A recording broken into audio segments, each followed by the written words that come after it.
get to the living population, which I believe has been affected by migration from the Near East, but not as much as some people think. Some people will think that all of the modern Egyptian population today is simply Arab and was simply replaced.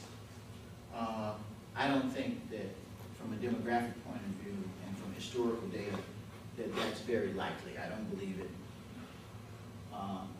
But it doesn't take a lot of migration from a foreign population to influence the genes of another population.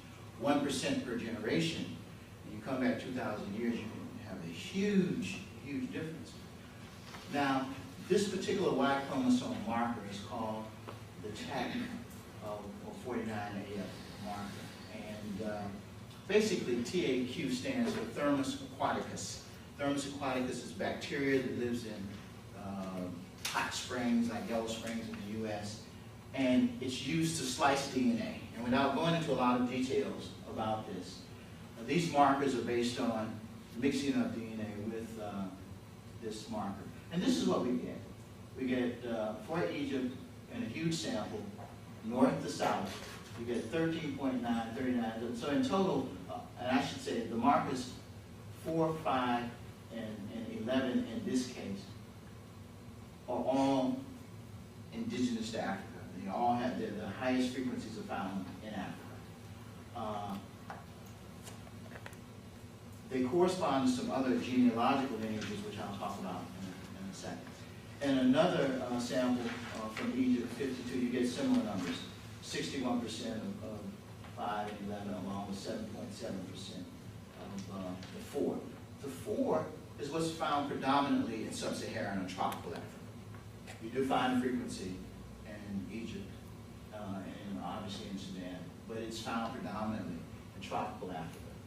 That's not the most important part there.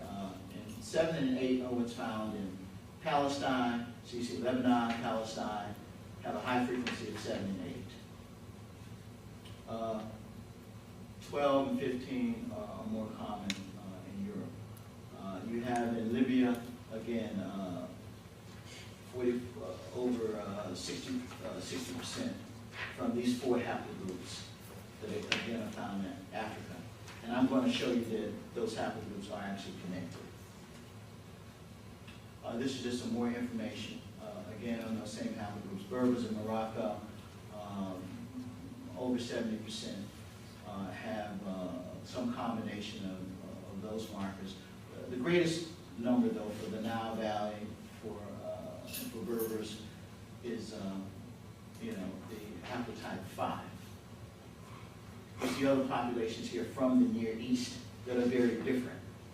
So when people say, oh, they're just all Near Eastern people, they're all Arab, based on these Y chromosome lineage of these markers, this is not the case. Mitochondrial DNA is a little bit different.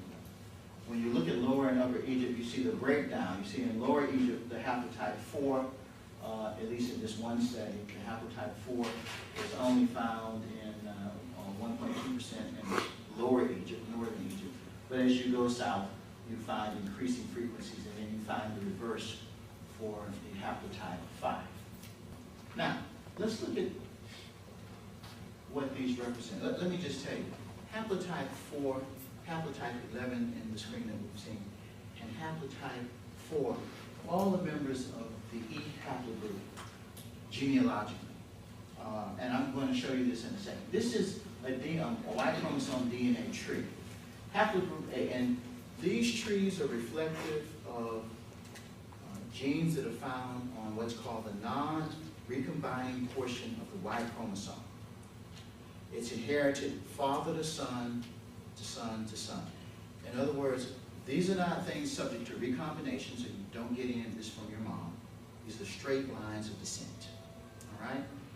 Now, haplogroup A is essentially confined to Africa, although you'll find the odd person outside of Africa, even right here in Britain, with an M91, which is haplogroup A.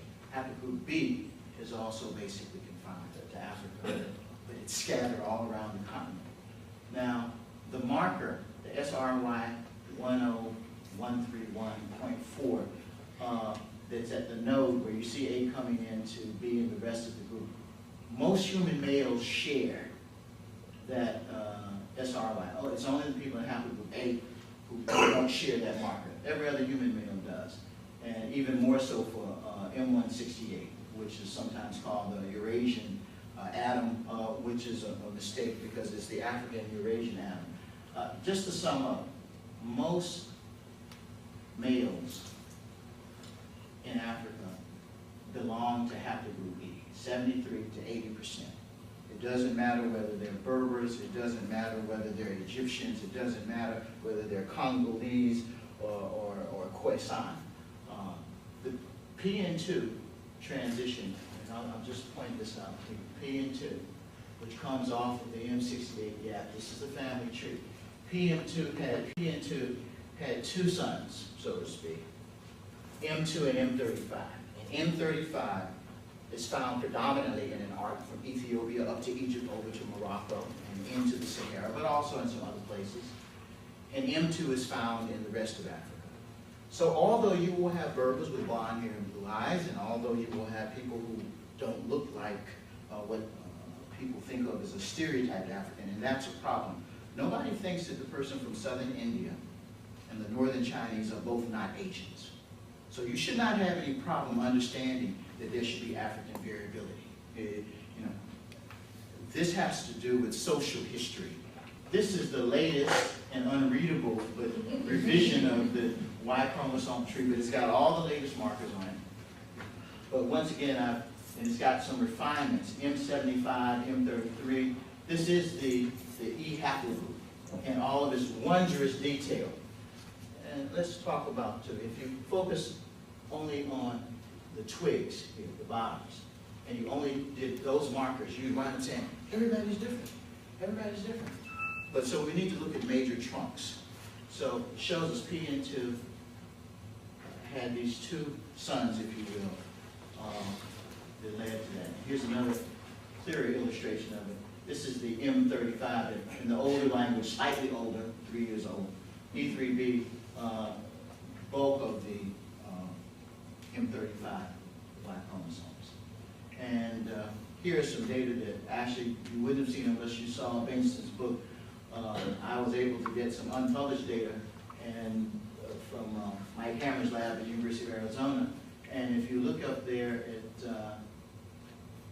number 1, you see that you get similar results. M35, 54%, generally M35 for the Egyptian region.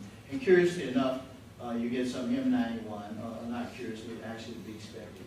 But also, with these particular samples, and geneticists don't get to sample scientifically. What they're doing is getting material actually opportunistically. The Egyptian government doesn't let people just come in and say, oh, we want to take their DNA. So this is gotten in other ways. But I wanted to show you too. So you see basically a picture here from most samples of them having haplogroup E, more than 50%, 60%, 70%. In some samples you have haplogroup, you have the M89 lineage, which is more common in Palestine and Arabia. And in some samples from northern Egypt, you get a high frequency of that. Well, that's to be expected. You have to be very careful, again, about reading these things. Understand that, just imagine, you're living in your village or your oasis, and say you adopt some new marriage customs, whereby men can have 4 wives. So a guy comes in, he has 4 wives. You can propagate a lineage, a unique lineage, just with a social custom alone. You cannot interpret particular numbers and frequencies as indicative of the founders. I'm done.